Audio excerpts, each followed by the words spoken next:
ಗೊತ್ತಾ?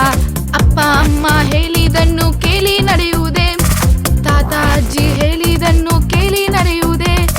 ಕ್ಯೂಟ್ ಆಗಿರುವ ತಮ್ಮ ನಿನ್ ಡ್ಯೂಟಿ ಏನು ಗೊತ್ತಾ? ಪಾಠಗಳನ್ನೆಲ್ಲ ಓದುವುದೇ, ಹೋಮ್ ವರ್ಕ್ ಅನ್ನು ಚೆನ್ನಾಗಿ ಬರೆಯುವುದೇ.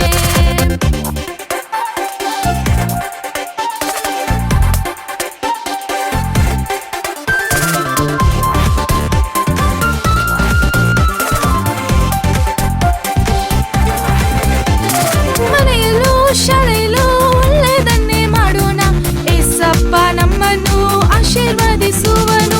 ಕಾಲಿಡುವ ಸ್ಥಳವೆಲ್ಲ ಒಳ್ಳೆಯದನ್ನೇ ಮಾಡೋಣ, ಏಸಪ್ಪ ನಮ್ಮನ್ನು